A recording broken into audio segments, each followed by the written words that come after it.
नमस्कार मित्रों। आज हम अपने भारत देश की आज़ादी के 76 वर्ष पूरा कर चुके हैं।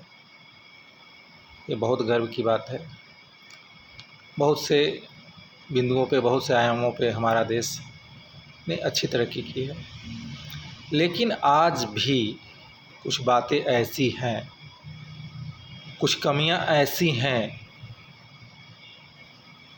हम में, जो अंदर ही अंदर हमारे मूल्यों को, हमारे गौरवशाली इतिहास को खोखला कर रहा है। इसके लिए यदि कोई सर्वाधिक जिम्मेदार है तो वो है हम भारतवासी, आम जनता। हम हमेशा अपने अधिकार के लिए लड़ने की बात करते हैं, आंदोलन करते हैं, लेकिन कभी भी अपने कर्तव्यों की हमें भान नहीं होती है। हम अपने कर्तव्यों के प्रति कभी भी जागरूक नहीं होते हैं। हम अपने उत्तरदायित्व का निर्वहन करने में हमेशा पीछे रहते हैं।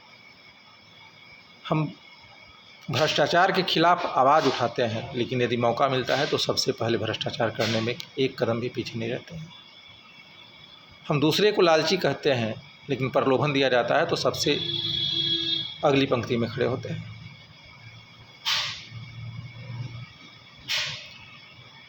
जब तक इन कमियों को दूर नहीं किया जाएगा, हम अपने निजी स्वार्थ से बाहर नहीं आ जाएंगे, तब तक हमारे देश की व्यवस्था, हमारे बच्चों का भविष्य, हमारी अगली पीढ़ी इसी अवस्था में जीती रहेगी जिस अवस्था में हम आज जीते रहे हैं। आज हमारी राजनीतिक व्यवस्था संक्रमित हो चुकी है, इन्फेक्शन हो चुका है हर स्तर पर। स्वार्थ का इन्फेक्शन है, भ्रष्टाचार का इन्फेक्शन है, जातिवाद का इन्फेक्शन है, भाई भतीजावाद का इन्फेक्शन है। और जब तक इस संक्रमण से भारतीय लोकतंत्र को मुक्त नहीं किया जाएगा, कुछ भी अच्छा होने की कल्पना क्षणिक होगी, अल्पकालिक होगी।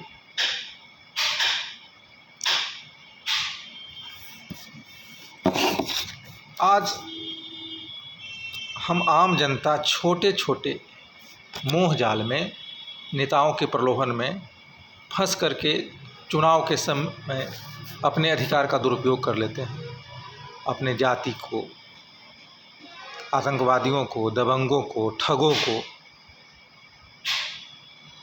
वोट दे देते हैं और उसका अंजाम अगले 5 साल तक, फिर 5 साल तक, फिर 5 साल तक भुगतने के लिए तैयार रहते हैं। पूछे जाने पर मुस्कुराते हैं कि अरे हम क्या कर सकते हैं। जब आपके हाथों में वो शक्ति होती है, आप कुछ भी करने के लिए तैयार होते ही नहीं हो, क्योंकि उस समय सबसे अधिक भ्रष्ट आप होते हो, हम होते हैं।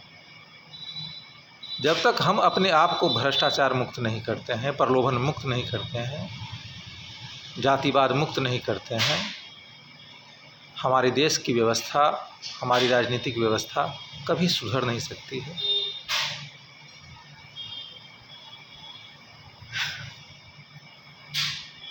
कभी कभी लगता है कि जैसे भारत माँ पुकार रही है, आह्वान कर रही है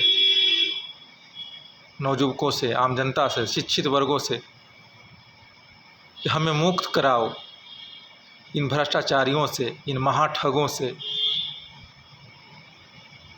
इन स्वार्थी तत्वों से हमें राजनीति से मुक्ति दो।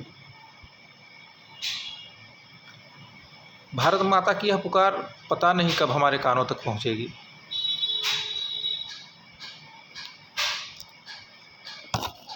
और पता नहीं वो आवाज़ पहुंचने में कितनी देर हो जाएगी।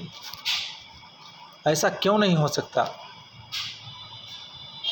कि हम युवा लोग, शिक्षित लोग, एक नई पीढ़ी के लोग वर्तमान व्यवस्थित सभी दलगत व्यवस्था से अलग हट करके एक नई राजनीति को आयाम दें, जागरूक हो। समय लगेगा, बहुत समय लगेगा।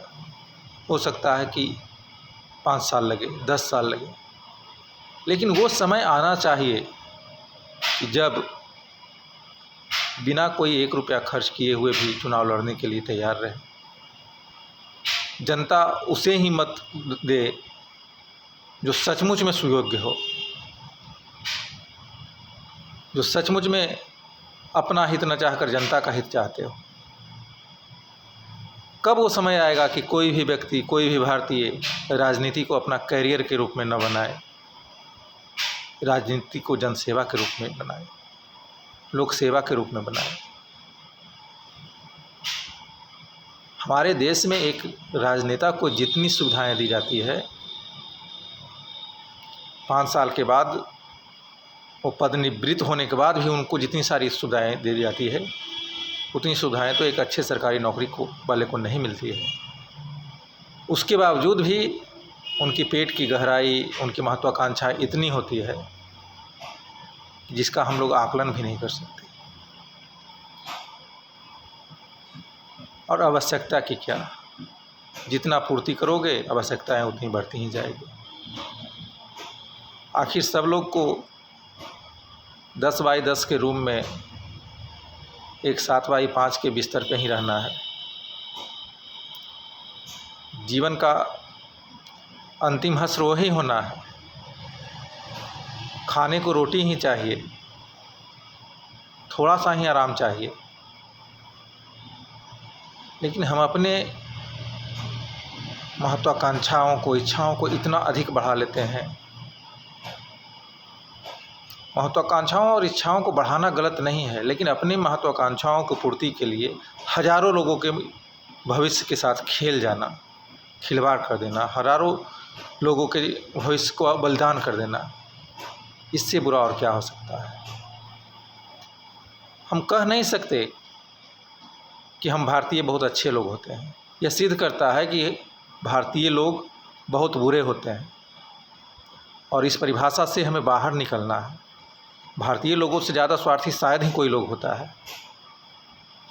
बात अलग है कि 0.000% भारतीय अच्छे होते हैं, लेकिन अधिकांशतः भारतीयों का यही परिभाषा है। मेरे बंधुओं, बाहर निकलिए, बाहर निकलिए इस मकर जाल से और अपने देश को एक नए भविष्य देने की कल्पना कीजिए। एकजुट होइए, एक सक्रिय राजनीति में भूमिका निभाइए, अपने शर्तों पे, ईमानदार शर्तों पे। जय हिंद, जय भारत।